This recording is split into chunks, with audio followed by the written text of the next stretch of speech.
Hey guys, it's Pipsqueak back trying to give you some hot takes. What I'm here to talk to you guys about is a topic near and dear to my heart. Video games.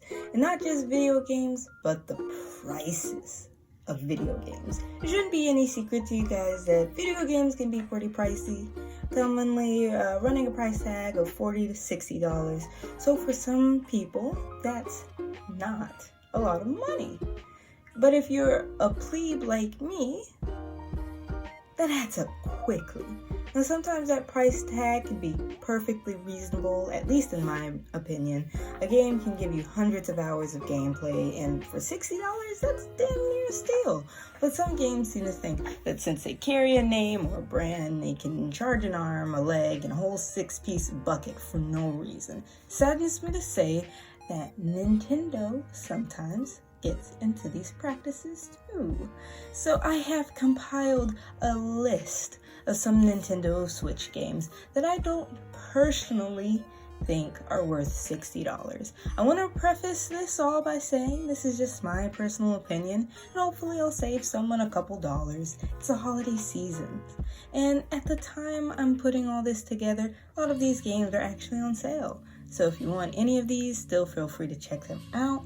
My opinion is not law, no matter how much I might want it to be. Now, onto the list, in no particular order. Number 1, The Legend of Zelda: Link's Awakening.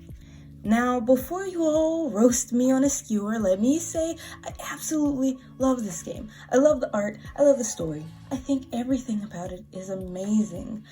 I, in absolutely no way, think it's bad. Hell, I even pre-ordered it and all of its $60 goodness. The reason why it's on this list is because something in my heart just doesn't like paying $60 for a 15-hour remake of a game that originally was released in 1993. Now, I know the game received a lot of graphically and quality of life improvements, but my point still stands. Even though it personally took me 35 hours to beat the game, that's just because I'm the slowest gamer in existence. You're looking at the bad hombre here, who took 102 hours to beat the shortest story route in Fire Emblem 3 Houses. Okay, on to number 2. New Super Mario U Deluxe. This game is on the list for similar reasons to Link's Awakening. The original release date was November of 2012. It's a port from the Wii U. It's a good port, but it's still a port. I'm honestly just tired of being served the same dinner from the same pot that I ordered from 2 weeks ago, but still being expected to pay full price. Sure, you heated it up for me and added a little more herbs to make it not fall back with the times, but it still stands that this is leftovers I'm paying $60 for. Number 3, ARMS. ARMS. What can I say about ARMS? ARMS had potential. ARMS could have been great. Maybe. I personally initially liked ARMS a lot. The art I thought was amazing, super cool, fun. The characters had cool designs. Also, I was so excited for a new IP from Nintendo, a powerhouse of some powerful IPs. You can't think of Nintendo without thinking of the likes of Navi, Bayonetta, Boy Lucina, Slippy Toad. Nintendo's last new IP was like Splatoon. I don't know. Don't quote me on that. Moral of the story is, I have had a lot of fun with ARMS, but there is absolutely no depth of gameplay. The game has received like no support since update 5.4. That update came like a year after its release. The solo campaign is bare bones. That would be fine if it had a killer multiplayer, but it just doesn't.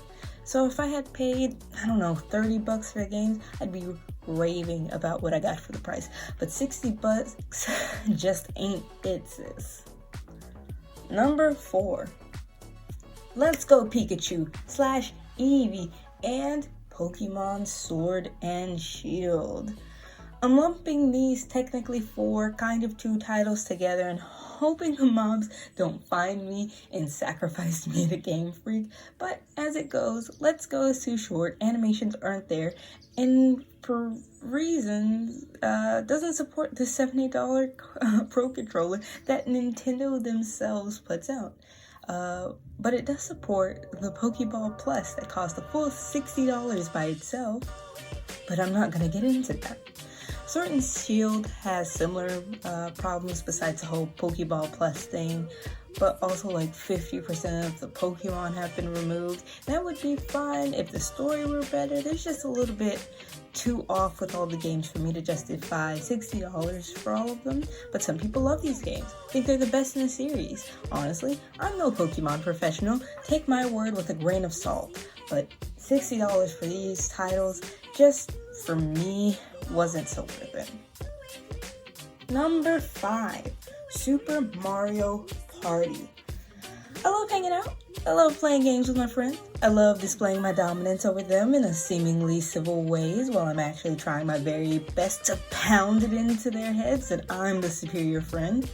But all of that is hard to do when playing the actual game has barely any effect of the outcome of all of it. We could be going around the board time and time again, good old Reggie kicking butt and taking names, but then little baby Susie comes up and takes the W because they gave her a pity star for being in last, another star for having the randomly chosen extra character, and another star because they like her top. Besides all these completely surface level issues I've mentioned, it's literally just board games. There's not much depth to anything, there is no story. I personally feel like this particular title could have been a little bit cheaper, but I also could just be tremendously salty because my 8-year-old cousin, who can barely read, now thinks they have bragging rights on me because they just so happen to get Waluigi.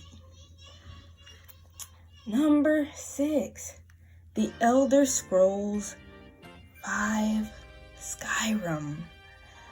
This one should be obvious if you watch the rest of the video. Skyrim came out November 11th, 2011.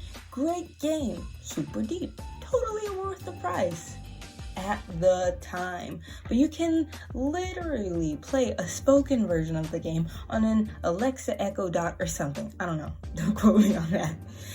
Game is nearly 9 years old at this point, and you can play it on a calculator. I got it like 6 years ago on Steam for like $5. No argument, wait for it to go on sale. If you've waited to get the game for a decade, you can wait a little bit longer until it goes on sale. Trust me. Number 7, Fire Emblem Warriors. So this one is about as personal preference as it can get. As far as I know, this game is roughly 15 hours, and I personally like a lot of playtime for my $60 price tags. I don't think the game is bad, but when I got it, I just didn't realize it was a Dynasty Warriors game. It was all hack and slash when I was expecting it to be my first Fire Emblem game. That was my fault, didn't do the research, but yeah, basically it's too short. I wasn't in love with the story. Maybe they should have added more gods falling in love with me and the ability to dual wield crossbows. Or maybe I missed it, who knows. Number 8, South Park, The Fractured Butthole. I don't even know what to say about this one.